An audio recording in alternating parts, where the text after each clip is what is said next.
देखिए, आज की साइंस की क्लास में हम लोग लेके उपस्थित हुए हैं दाब किसे कहते हैं, क्या होता है, प्रेशर के बारे में जानेंगे कि प्रेशर की परिभाषा क्या होती है, साथ ही साथ इसका मात्रा क्या होता है, ये कैसी राशि होती है, इसके साथ साथ व्यवहारिक जीवन में आपका कहाँ पे ये गुण दिखाई देते हैं, इन सब महत्वपूर्ण बिंदुओं के साथ आज की क्लास में हम लोग विस्तार से बात करेंगे। और ये क्लास आपके लिए काफी महत्वपूर्ण होगी क्योंकि प्रतियोगी परीक्षा की दृष्टि से ये टॉपिक काफी महत्वपूर्ण होता है। यहाँ से लगभग क्वेश्चन पूछे जाने की संभावना बनी रहती है। इसी वजह से इस टॉपिक को ध्यान से पढ़ेंगे और काफी इंटरेस्टिंग मूड में होके पढ़ेंगे ताकि वह हमको आसानी से समझ भी आ सके। देखिए, आज हम लोग का कौन सा टॉपिक है। सबसे पहले हम लोग टॉपिक को डाल लेते हैं, दाब किसे कहते हैं। क्या है दाब? दाब को अंग्रेजी में क्या कहा जाता है? अंग्रेजी में कहा जाता है प्रेशर। क्या होता है? प्रेशर। क्या होता है? इंग्लिश में क्या कहा जाता है? प्रेशर कहा जाता है। क्या होता है? आज हम लोग दाब के बारे में बात करेंगे। सबसे पहले क्या होता है दाब के मतलब परिभाषा जान लेंगे। परिभाषा क्या होती है? देखिए, परिभाषा जानने से पहले ये जानिए दाब का मतलब क्या होता है। दाब का मतलब होता है किसी वस्तु को दबाना। क्या होता है? किसी वस्तु को दबाना। आप किसी वस्तु को कैसे दबाते हैं? ये तो नहीं जैसे कोई भी वस्तु था, किसी वस्तु को आप दबाएंगे तो लंबवत लगाते हैं। क्या होता है? उस पर लंबवत प्रेशर लगाएंगे। जब प्रेशर लगाएंगे, लंबवत तो बल लगाएंगे, तभी तो उस पर दाब लगेगा, ये कह सकते हैं। तभी तो उस वस्तु का कह सकते हैं आकार या आकृति परिवर्तन होगा। उसी तरह इसकी परिभाषा क्या होती है? देखिए, किसी सतह के क्या होता है, किसी सतह के एकांक क्षेत्रफल पर क्या होता है, किसी सतह के एकांक क्षेत्रफल पर ऊर्ध्वाधर क्या होता है, किसी सतह के एकांक क्षेत्रफल पर लंबवत लगने वाला बल क्या होता है, किसी सतह पे क्या होता है, किसी सतह के एकांक क्षेत्रफल पर क्या होता है, किसी सतह के एकांक क्षेत्रफल पर लंबवत लगने वाला बल क्या होता है, लंबवत लगने वाला बल ही आपका दाब कहलाता है। क्या है परिभाषा? क्या है? किसी भी सतह के एकांक, किसी सतह के क्या होता है, किसी सतह के एकांक क्षेत्रफल पर लंबवत लगने वाला बल क्या होता है, किसी भी सतह के एकांक क्षेत्रफल पर लगने वाला लंबवत बल ही क्या होता है, लगने वाला लंबवत बल ही आपका दाब कहलाता है। परिभाषा लिख लीजिएगा। परिभाषा क्या है? यहाँ पे लिखिएगा किसी भी सतह के, परिभाषा लिखिएगा किसी भी सतह के, किसी सतह के क्या होता है, किसी सतह के, किसी सतह के, किसी सतह के एकांक क्या होता है, किसी सतह के एकांक, एकांक क्षेत्रफल पर क्या होता है, एकांक क्षेत्रफल पर, एकांक क्षेत्रफल पर लंबवत, लंबवत लगने वाला बल, लगने वाला बल, वाला बल दाब कहलाता है। क्या है? दाब कहलाता है।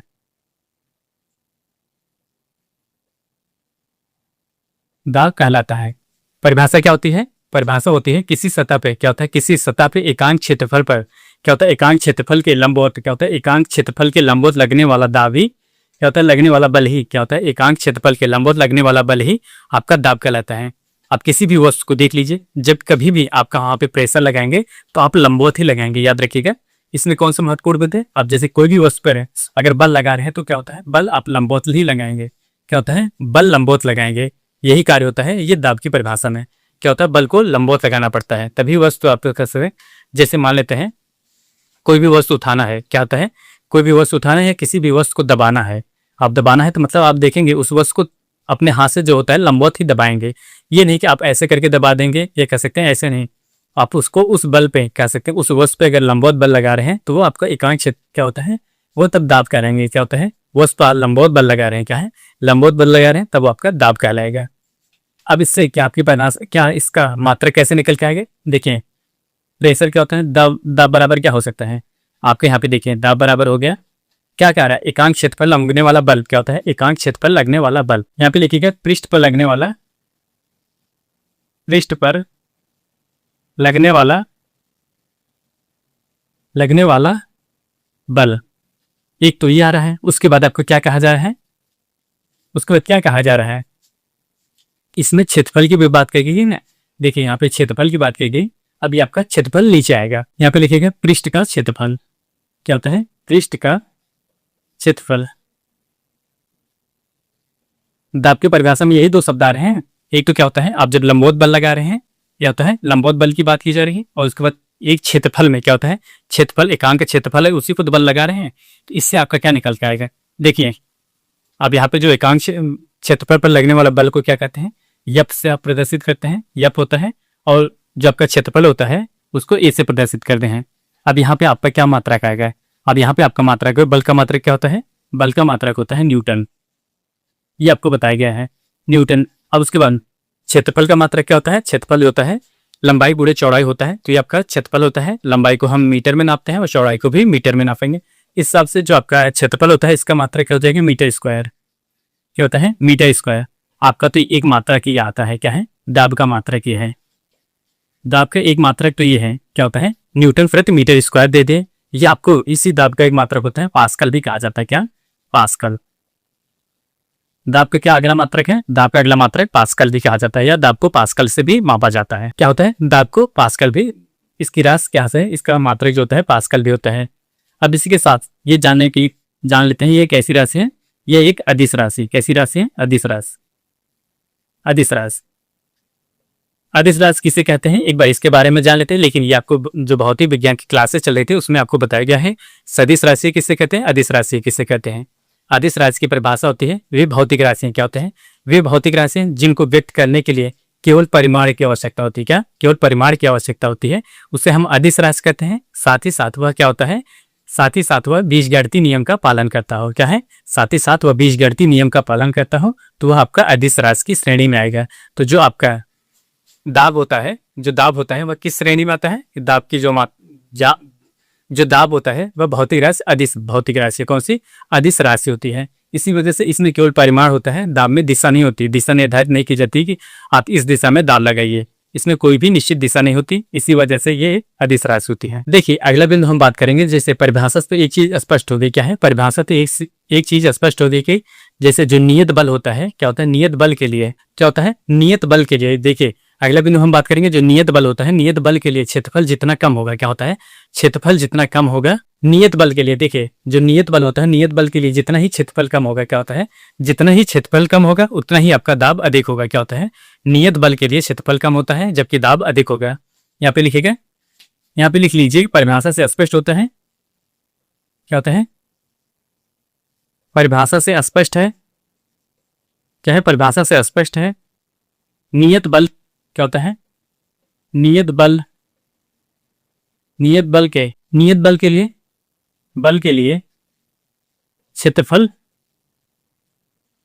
क्या होता है? नियत बल के लिए क्षेत्रफल जितना कम होगा, क्षेत्रफल जितना कम होगा, दाब ही, यहां पे लिखिएगा दाब उतना ही अधिक होगा। क्या होगा? अधिक होगा। अब इसको एग्जांपल से समझते हैं कि कैसे ये चीज कैसे सिद्ध होती है। देखिए अब इससे कैसे हम जान सकते हैं कि जो आपकी ये लाइन लिखी गई है, नियत बल के लिए क्षेत्रफल जितना कम होगा और दाब उतना ही अधिक होगा। जैसे आप कोई कील लाते हैं, क्या होता है? खीला लाते हैं, मान लेते हैं खीला लाते हैं। खीले को दीवार में गाड़ने के लिए, कह सकते हैं ठोकने के लिए, क्या होती है? जो उसकी नुकीली होती है, जो नोक होती है, देखेंगे क्या होता है? नोक क्या होता है आपका? उतना ही आपका क्षेत्रफल अधिक होगा। क्या होता है? देखिए इसमें क्या होता है? क्षेत्रफल जितना कम होगा, देखिए जो आपको खील रहती है, खीला रहता है, उसका जो नुकीला क्षेत्र रहता है उसका क्षेत्रफल देखेंगे कम रहता है। क्या है? क्षेत्रफल कम रहता है। जब क्षेत्रफल कम रहता है उस पर दाब लगाना क्या होता है? उस पर दाब लगाएंगे तो वो आसानी से अंदर की तरफ या दीवार में घुसता चला जाएगा। यही कारण होता है, यही इसीलिए कहा गया है जो आप पे खील होगा, खील के नुकीला भाग देखेंगे तो उसका जो क्षेत्रफल होता है कम होता है। क्षेत्रफल कम होगा तो आसानी से दीवार में घुस जाएगा, क्योंकि उस पर बल लगाने के लिए जो जितना कम होगा उस पर उतना ही दाब लगा सकते हैं। आसानी से दाब लगाएंगे तो वह खीले के अंदर की तरफ दीवार के अंदर घुस जाएगा। यही कारण होता है।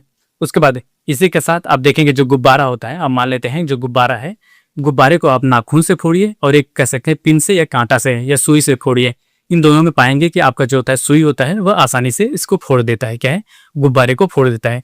क्यों फोड़ देता है? इसका क्या कारण है? इसका सेम यही लॉजिक होता है, क्योंकि जो सुई होता है, सुई के जो नोक का क्षेत्रफल होता है, क्या होता है? उसका क्षेत्रफल कम होता है। जब क्षेत्रफल कम होगा तो उस पर दाब अधिक लगेगा। क्या है? क्षेत्रफल कम होगा तो दाब अधिक लगेगा, तो वह जो आपका गुब्बारा होता है आसानी से फूट जाता है। जो नाखून होता है, नाखून का आप देखेंगे, मान लेते हैं आपका नाखून है, इसका क्षेत्रफल अधिक हो रहा है, क्षेत्रफल अधिक है, इसी वजह से जो गुब्बारा होगा उस पर काफी एरिया पे बल लगाया जा रहा है। क्या है? काफी एरिया पे जो दाब डाला जाता है, इसी वजह से वह थोड़ा समय लगता है लेकिन फूटेगा। जबकि जो सुई होती है, सुई का जो नोक होता है उसका क्षेत्रफल कम होता है, जो आसानी से अंदर चली जाती है, जिससे आपका जो गुब्बारा होता है ब्लास्ट हो जाता है या फूट जाता है। यहाँ पे लिखेगा, यहाँ पे उदाहरण लिखेगा, जैसे देखिए यहाँ पे लिखेगा गैस भरे गुब्बारे को, क्या होता है? गैस भरे गुब्बारे को क्या होता है? गैस भरे गुब्बारे को नाखून से नाखून से फोड़ना, फोड़ना क्या होता है, उसको नाखून से फोड़ना। नाखून से फोड़ने की तुलना में क्या होता है, फोड़ने की, नाखून से फोड़ने की तुलना